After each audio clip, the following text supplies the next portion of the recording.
So we have 4 students with us tonight, students here at Greeley who are volunteers and have made the commitment to be on the design teams with us over the long haul. And first, if you can introduce yourself and your grade level and tell us what drew you to volunteering to be a part of these design teams. I'm Jillian Impastato. I'm a junior at Greeley, and I'm on the STEAM design team. And I'm really, really interested in art and design, but also I'm like a sciencey kid too. My name is Hannah Fenlon. I'm in 10th grade, and I'm on the L Building Redesign Committee. And I was so passionate about joining the committee because I had such a positive experience in the Ilab as a student last year. I was in there almost every day, so I really grew passionate about the motive and the mission of this committee and fostering that idea of 21st century learning for every student. I'm Reed Putnam. I'm a freshman, and I joined the STEAM and L building committees because I like design and I like to have an impact in Greeley. I'm Eric Doppel. I'm a sophomore here at Greeley, and I'm on the L building redesign with both Reed and Hannah.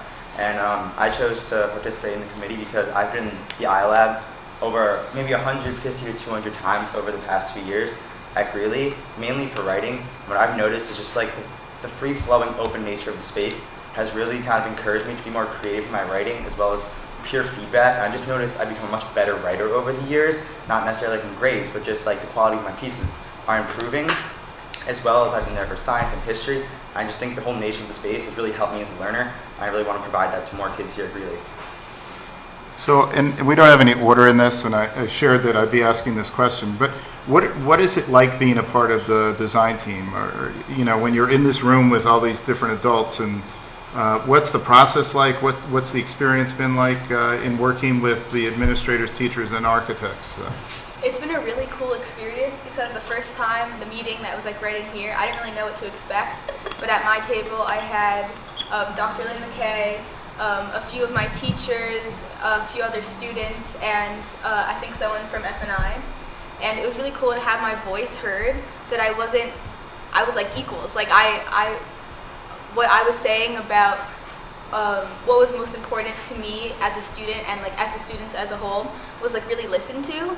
And I feel like just feeling that I made that such an impact on what's going to be created in the school and what like my little brother and all my little brother's friends and like everyone in the future will use. It's really, really cool. And it was also cool that I want to like grow up to be an architect, so it was really cool to see how they work and how they design and how they come back to these plans and how I help to revise those plans. That it's not just like you come up with something and then you're done, but that you have all of this planning and then you create something and then you come back together again and have this huge revision process. But it's not like tolling. It's really interesting because you feel like you're doing something and making like a positive impact. And it's been an awesome experience to work with the different group of people, like the teachers, and then the group where we met with the middle schools also. I saw my middle school teachers and like how they interact with the other teachers, administrators, and how like I could also do that. So it was really cool in that way. Let me ask you this question. When you look at space now, because you want to be an architect, and that's what I am, do you look at space differently now because you've learned? And how do you look at the space? Not just space and how, because it's just a box, but how does it affect what you're doing? Especially with the iLab, like every time I walk through there, I just think about the diverse types of spaces in there is what really makes it so powerful, that whatever you need to do, whatever assignment you have, there's a space for that. Like whether it's a presentation in the presentation room or independent work or like small group work in the pod-like areas, or when the weather is getting nice like today, like working outside on those really cute little chairs. And also the interaction between inside space and outside space, it's not just like a box. It's been a really great experience, and in other classes too, just realizing some are like boxes and it's not like creative. You feel like you're in a box, and there's rows of students in desk, and there's a teacher at the front, and those are the classes where you see kids with like their hands like going like this, and kids aren't really paying attention. But when you're in the classes in the iLab, like every kid is paying attention to whatever task they're on. So would you say space matters then? Yes, space really matters. Okay. So any others that want to share about the experience and what it's like being a part of the design teams? Sure. Yeah. Similarly, it's just really exciting. Being a student, sometimes you feel like you might not have a say in what really goes on in the school, just because you feel like maybe the Board of Education can make more change. But in these committees, I can use all my experience in the Ilab over the past 2 years to kind of reshape the campus and make it better. It's what we all want to do here. Really just make really the best it can be. Whether it's something small as in like one of the committees we were going over just the spaces, and being a student and just having to be in Greeley 7 hours a day, you really get to know what the school is like. So one of the comments someone made was that like the windows can heat up and it just gets too hot. So you can really like be really specific in making the best spaces possible. And I feel like that's what we're really striving to do, make it not perfect, but really great. And I think we're really hitting that goal because we're all here. We're so accustomed to what it's like that we can really use all of our experience to kind of shape it to be better. And it's really exciting to have that say and to actually have that power to make change. I agree with what you said and what you said, Jillian. And being on the committee has definitely granted me the unique experience of not only being a student and having that perspective of everyday experiences here at Greeley, but also being able to work alongside administration and teachers to create tangible change here in our community. A typical student doesn't really get to see that behind the scenes aspect of the administration and how these decisions can shape the future of learning and the future of what it means to be a learner in today's world. But I'm really glad that I could have this experience and be on this committee so I can have a voice in the future of our schools. I agree with what they all said, and I actually have similar goals like Jillian. I would like to be an architect or something like that, and I think that it's really cool that I can choose like what I want or what I need in my own school. Like if I go here every day, it feels good to actually get to control my experience as a student.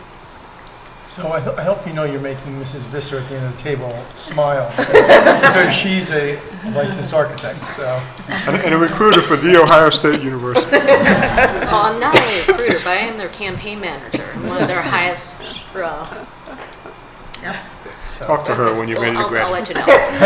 If you just remember, be good at your science and your math, because a lot of the architecture is not just design, but a lot of it is structural, and you will become an engineer when you get out. So that's very important. But I'm really glad about that. And if you ever want to talk about great schools, come to me. Yeah, as part of the design process, you brought up the math. Were there any, and this will come into play if you're an architect one day, did you talk about the financial aspects of it? Were there any limitations on what you could look at in terms of cost? We haven't actually, with the design teams, done any work on the financial That's our pieces. job. It's Facilities. purely on the design, the space design. It'll be leading into the curriculum design. So just 2 comments, questions. First, I'm sorry I didn't get your name when you talked about, you checked yourself when you said you got to talk about what you want in the schools and you changed it to what you need. So you think that these spaces and the alternative way of administering education in these spaces is something you need. It's not just a luxury. It's something that is really critical to your learning experience. Yeah, like in the iLab, like I have many classes there. I've had art in there, I've had science, I've had English and social studies. I have a lot of classes in there. And for each specific class, I can use the specific room or whatever furniture and use it to like this my ability, and it actually helps learning. If we're all stuck in the same classroom environment for hours on end every day, it's gonna just hinder our learning ability by expecting us to learn different subjects and different topics in the same manner. And Jillian, getting back to what you said, you're a junior, you're going to have 1 more year. A lot of this stuff, if we're lucky enough to have it passed, isn't going to be done while you're here. But you talked about your brother and his friends, and how does it affect your mindset in making these decisions, knowing that you are not personally necessarily going to benefit from all of them, but how do you think about it in terms of your impact on future generations of students? So you might think I'd be like less involved, but it actually made me more involved. That I'm thinking it's not just affecting a few years, it's affecting like the future of Greeley. And I work at a children's store, so I see all these little kids, and they're gonna hopefully grow up and go to high school and use these things that I helped to design, which has been a really, really cool experience, which I've said really cool like 1,000 times today. But also it's been really, really cool that when you're with the teachers and you're with the administrators and the architects, that what makes them great at what they are, especially with the great teachers, what makes a great teacher is their willingness to learn. That when I'm saying, we're not in a classroom setting, but even in a classroom setting, when I say something, not just about whatever we're learning, but if I ask a question about how they're teaching or just how they set up their classroom, they respect it and they like take it into consideration. And also with what Reed was saying about the need for really to change into a more active learning style. I'm like a nerd who looked into like the teaching styles in Scandinavia, like Finland in particular, how they're really, really high in pretty much every single thing you can look at for education, and their teaching style is awesome, and they show small class sizes and project-based learning and very little homework. And so just a lot Stick that in there.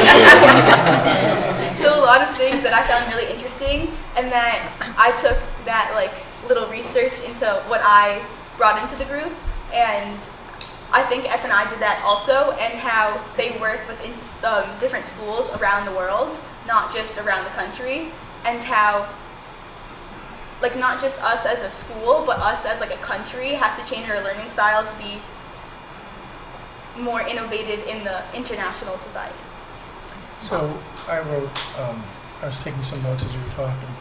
First of all, I'm very impressed what you were just saying before, that your experience is making you want to share this with more students, that really you want to expand this or augment what we already have and broaden it, not just for your own use, but for your fellow students, because a lot of people say, well, I got what I want, I don't care about anybody else. But that hit me, so that was really, really cool.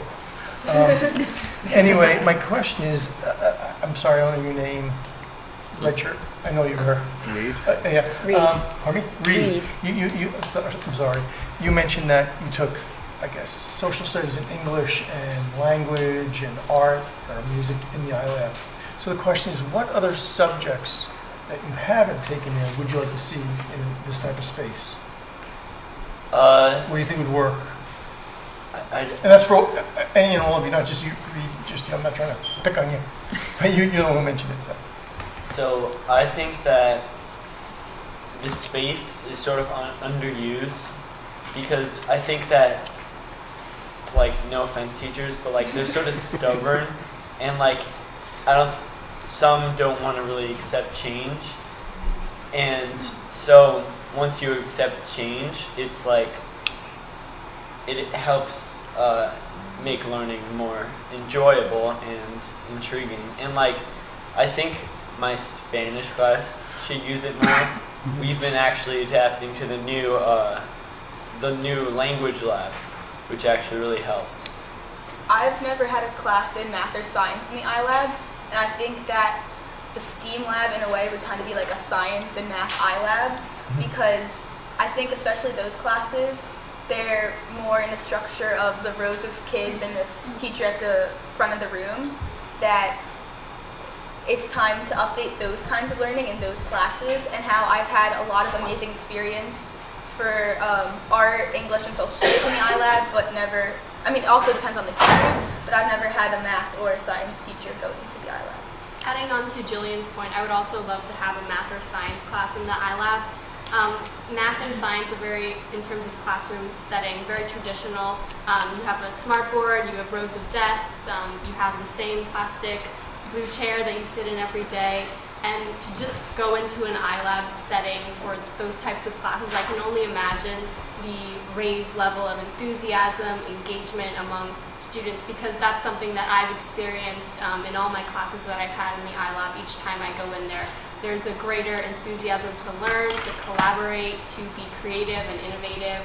So especially with subjects like science and math, where we should be fostering this idea of curiosity and engagement with the subject material, I really think that incorporating a new classroom setting with those subjects would be really beneficial. With regards to math, I think everyone mentioned that they would actually like to have a few math classes in the iLab. Over the fall, I was one of I think 40 students who underwent, it was basically a self-taught trig. It was a new kind of approach to teaching trigonometry, where instead of having a math teacher stand at the front with a smartboard or a blackboard, rather every night you would go home and do 10, 15, 20 questions in a packet without any prior knowledge to maybe what topic in trig you were doing, and through solving these problems by yourself, you would learn a new concept in trig, and those would add on, and by the end, you taught yourself trig. And so that was kind of a problem-based learning approach to math, which you guys all expressed desire to do. So just some of my kind of thoughts on that was, first, it was really hard, because when you're used to being taught at a smartboard or blackboard, you're used to just absorbing and memorizing formulas, and if you see the same question come up, then you can just repeat the formula, spit it out, you have your answer. But what I think is the issue with that is you never apply it. And that's what this was all about. It was applying your knowledge to kind of learn more. And that's what we should be learning math. We should be learning math to apply it, not to just spit out a formula on a test, because we're never going to have to do that in our real life. But through kind of struggling and solving new problems, that's a real world skill that we need to kind of grow. So although it was really hard, this program actually made me, I think those 2 months, I grew as a mathematician more than I have in maybe the entire past 2 years. Because through struggling, through having to think outside the box and collaborating with my peers, I really kind of had new methods to grow, new opportunities to grow, and I learned new methods to use. So now that it's over though, when I'm on a test and I see a problem maybe I don't know how to do, I don't really fret as much, because I'm I've done this before, maybe it wasn't this unit, and because of that struggle, I've grown a lot. So I think that should definitely be, math should be incorporated into problem-based learning in the iLab setting. And that was actually done in a traditional classroom, so it would only be easier in iLab where you have kind of more flexible spaces to collaborate, rather than the four-wall brick classroom. To add on to your point about the project-based learning, I think a very common student experience is you cram for a big test, and then after that test you immediately forget all of the knowledge that you memorized. So with that hands-on learning aspect, you are able to absorb the information better and be able to apply it in a more real-life setting. And I think that's very crucial to a great implementation, execution of that knowledge. In math class, this week actually, we were learning about Contingency, and 2 weeks ago we had a different unit. And 2 weeks ago we had to learn formulas for that unit. They were put on the smartboard, and we were expected to memorize them. And so yesterday we were given some problems to do, sort of like Eric, and the teacher said to us, find the formula.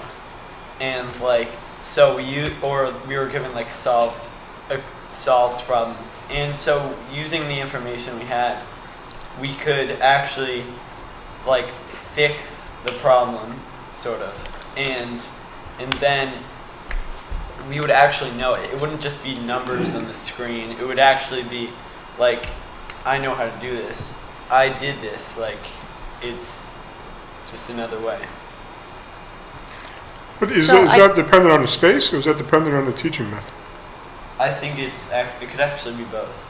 Because if there's if you're in this whole grid classroom, and there's and you're just learning off of the smartboard, or if you my math teacher did, she sent us out on our own to find these formulas. So we could maybe in the iLab or the new L building, there could be a meetup at the beginning of the period, and then they could send us off to learn it on our own basically, and then come back and clarify. To add on to that, I think the space and the style go hand in hand. when we were doing this problem-based learning trig unit, I'll say, our goal was literally to turn a four-wall classroom traditional into our iLab.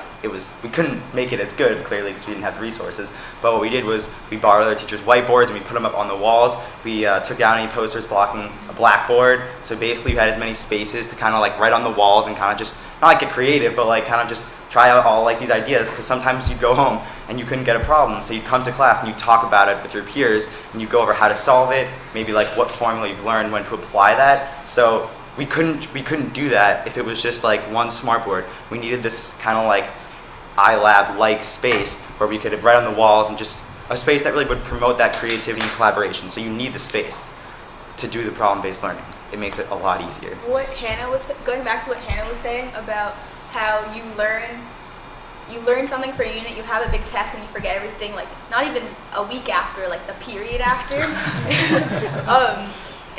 The whole thing about what Eric was saying about he was teaching himself how these skills, not just the material, and how on the test, even if it had nothing to do with what he learned before, he had those skills, like those like advanced problem solving skills, that even if he could solve the question, it wasn't about like the actual material, but on the way he solved it. And the way we're learning right now isn't really fostering that new problem solving. It's more just the problem solving of do step 1, do step 2, do step 3, like you know these steps, just do it again. Maybe it's a different word or a different order, but it's the same thing over and over again. And you could like forget one fact or one equation and you won't remember anything. The whole point of this new learning is that you're teaching yourself how to teach yourself, and how to, I would say, not freak out when you're faced with a problem that you've never seen before. That using little things and making little connections can help you solve a problem that we wouldn't be able to without these problem-solving skills. Would you say these problem-solving skills, that because that you're on your own, have made you more creative? Yes, Yeah. definitely. Thinking outside of the box, within the box? Yes, exactly. Vicki? I just want to say that we've been hearing a lot about teachers and their professional development and what they've done to prepare for this these active learning spaces. We've had the Teacher Action Research, we've had the Innovation Fellows, the Advanced Technology Fellows, etc.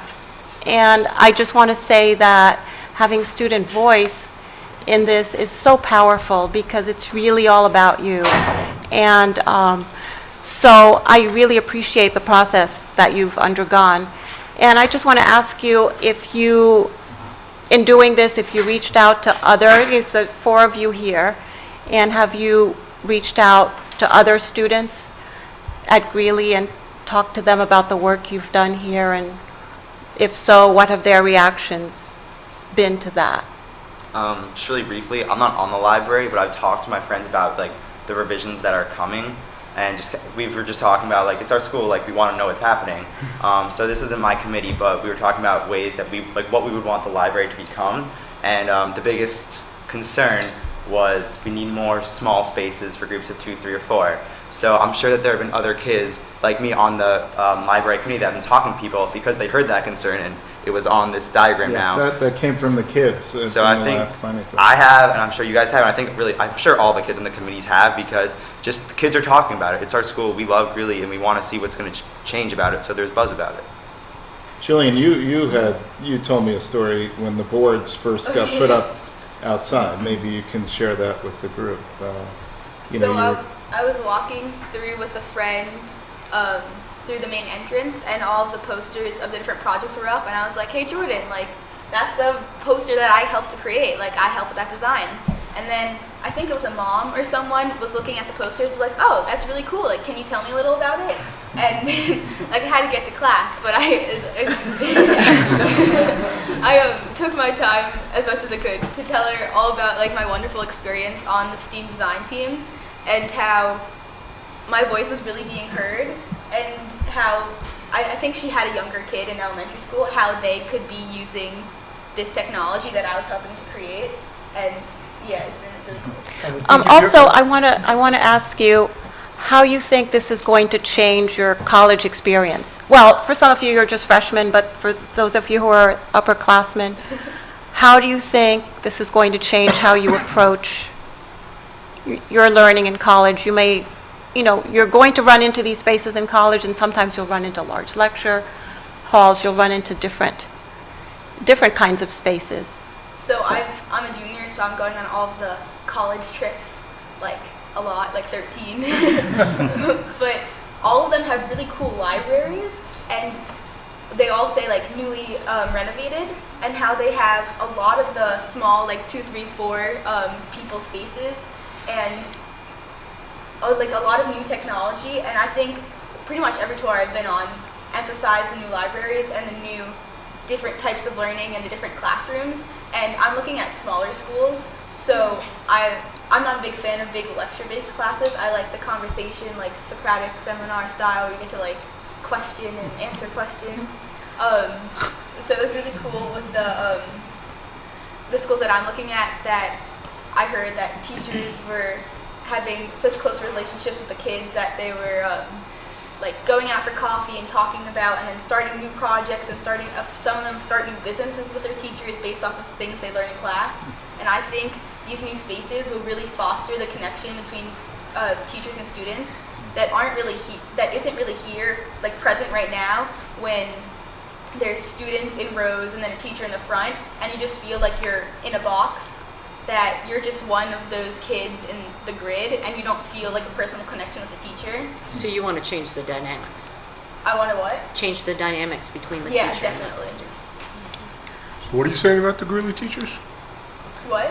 What are you saying about the Greeley teachers? We're all going to start businesses. The classes that I've enjoyed the most at Greeley are the ones that are in small groups and the teachers come over, and where the teachers give freedom in the topic. Like I'm in psychology and literature, and one of the projects was come up with a 3-minute presentation in anything in psychology, and then we get to present them. I'm doing how the benefits of doodling.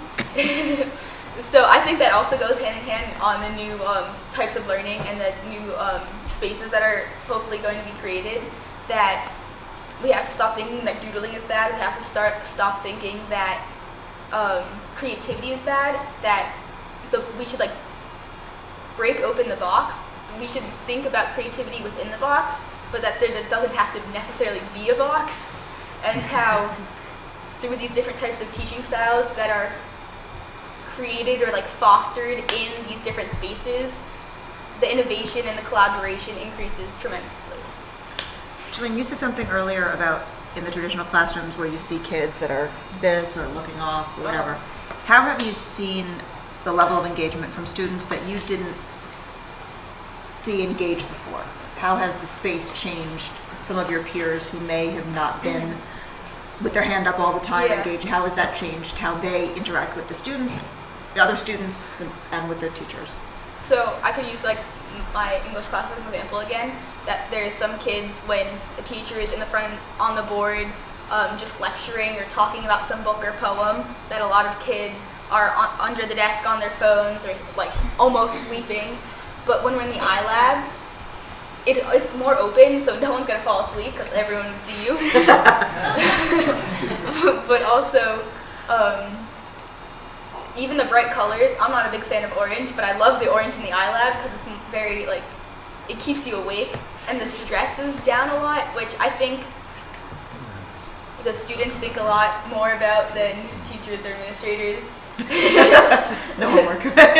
About how stressed the students are and how amazing these spaces are for reducing the amount of stress in kids. Also, just with regards to engagement in spaces like the iLab, I think just the type of learning that goes on in the iLab is very different than that of a traditional classroom, in the sense that rather than just listening to one teacher talk, you're maybe working with your peers, like in a 4-person group, trying to do like a problem-based learning set, like I was doing trig, or maybe like peer editing your essays together. So rather than just hearing a teacher talk, it's more like research and small group work. So talking to others and really being engaged and having a task to do, I think keeps your mind really like focused, rather than having to sit and hear a teacher talk. You have like that engaging aspect of the work. It's like a almost like discovery, like exploring that topic keeps you engaged. To add on to what Eric said, it's like whenever I have like a bio class, like every like once in a cycle, we'll be in the iLab, and I'll hear some kid go, "We're in the iLab," and he'll actually be like excited because like it's a break. Like we see it as like a not like a learning break, but it's like we don't have to sit in like a plastic chair anymore. We can go and sort of relax and learn at the same time in like a comfy chair, and it's like a will to learn that you don't see anywhere else. Are there any classes that aren't conducive to working in the iLab, in your opinion?